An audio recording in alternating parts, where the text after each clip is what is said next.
આજે આપણે એક બહુ જ જાણીતી વાર્તા સાંભળવાના છે, ઊંટ અને શિયાળની. પણ આ ખાલી વાર્તા નથી હો, આ તો મિત્રતા, દગો અને બદલાની એક એવી સફર છે ને જે આપણને ઘણું બધું શીખવી જશે. તો ચાલો આપણે સાથે મળીને આ સફર શરૂ કરીએ. પણ એ પહેલાં એક સવાલ.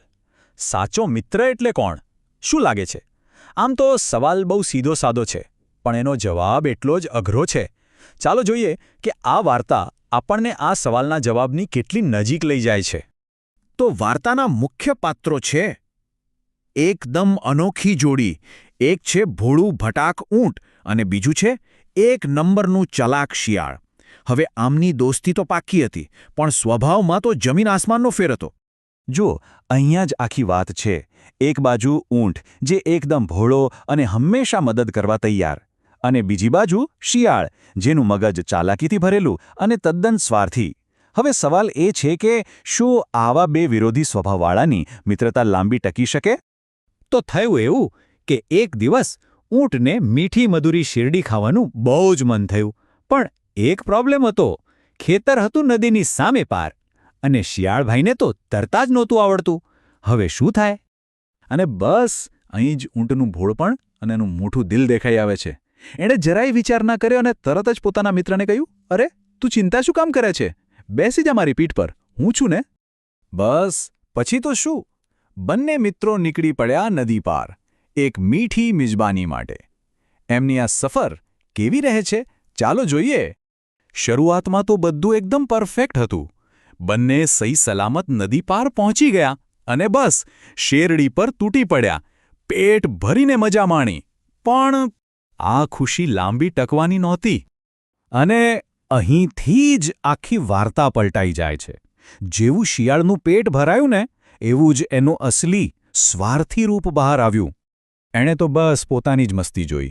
આગળ શું થશે, કોઈ પકડાઈ જશે, એની કોઈ જ પરવા નહીં. બસ એને તો ગાવું હતું. એણે પોતાના મિત્ર ઊંટનો તો વિચાર જ ના આવ્યો. ઊંટ તો તરત સમજી ગયો કે આ કેટલી મોટી ભૂલ હશે. એણે શિયાળને રોકવાની બહુ કોશિશ કરી. એણે સમજાવ્યું, અરે ભાઈ રહેવા દે, ખેડૂત જાગી જશે તો શું કરીશું? પણ શિયાળના માથે તો ગાવાનું ભૂત સવાર હતું. એ એકનો બે ન થયો. આ તો સીધે સીધો દગો જ કહેવાય ને. મિત્રની સાચી સલાહને અવગણીને એણે તો બસ પોતાનું જ ધાર્યું કર્યું. અને જેનો ડર હતો એ જ થયું. શિયાળના ગાવાથી ખેડૂત જાગી ગયો. પણ થયું શું ખબર છે? શિયાળ તો નાનું પ્રાણી, ભાગી ગયો, અને બિચારા ઊંટને, એને તો ખેડૂતની લાકડીઓનો સખત માર પડ્યો. ભૂલ શિયાળની અને સજા મળી ઊંટને. પણ વાર્તા અહીં પૂરી નથી થતી. હવે વારો હતો ઊંટનો. હવે આખો ખેલ પલટાઈ ગયો હતો. શિયાળની જિંદગીની લગામ હવે પેલા ભોળા ઊંટના હાથમાં હતી. જ્યારે બંને નદીની વચ્ચોવચ હતા, ત્યારે ઊંટે બરાબર શિયાળના જ શબ્દો વાપર્યા. ભાઈ શિયાળ, એણે કહ્યું, મને પણ હવે ગાવાનું મન થયું છે. હવે શિયાળને સમજાયું કે એણે જે રમત શરૂ કરી હતી એનો અંત હવે ઊંટ લાવશે. આને જ કહેવાય જેવા સાથે તેવા. શિયાળે શું કર્યું? ખેતરમાં ગાઈને ઊંટને માર ખવડાવ્યો.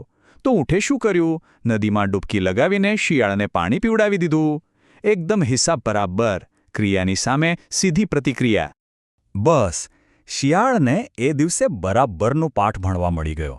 એને સમજાઈ ગયું કે પોતાના સ્વાર્થ માટે મિત્રને દગો આપવાનું પરિણામ કેવું ભોગવવું પડે છે. તો આ આખી વાર્તામાંથી આપણને શીખવા શું મળ્યું? એના 3 મુખ્ય બોધ છે, જે બહુ જ મહત્વના છે. ચાલો એના પર એક નજર કરીએ. સૌથી પહેલી અને અગત્યની વાત, સાચો મિત્ર હોય ને એને ક્યારેય દગો ન અપાય. બીજું, ક્યારેક જેવા સાથે તેવા થવું જ પડે છે, તો જ સામેવાળાને સમજાય છે. અને ત્રીજું અને સૌથી મહત્વનું, કર્મનું ફળ. જે બીજા માટે ખાડો ખોદે છે એ પોતે જ એમાં પડે છે. દગો આપનારને એનું પરિણામ તો ભોગવવું જ પડે છે. આ વાર્તા ભલે જૂની હોય, પણ એમાંથી મળતી શીખ એ તો હંમેશા નવી જ રહે છે. અંતમાં એક સવાલ સાથે આ વાત પૂરી કરીએ. આપણા જીવનમાં ક્યારે એવો અનુભવ થયો છે જ્યાં દગાનો આવો કોઈ પાઠ શીખવા મળ્યો હોય? જરા વિચારવા જેવો સવાલ છે, ખરું ને?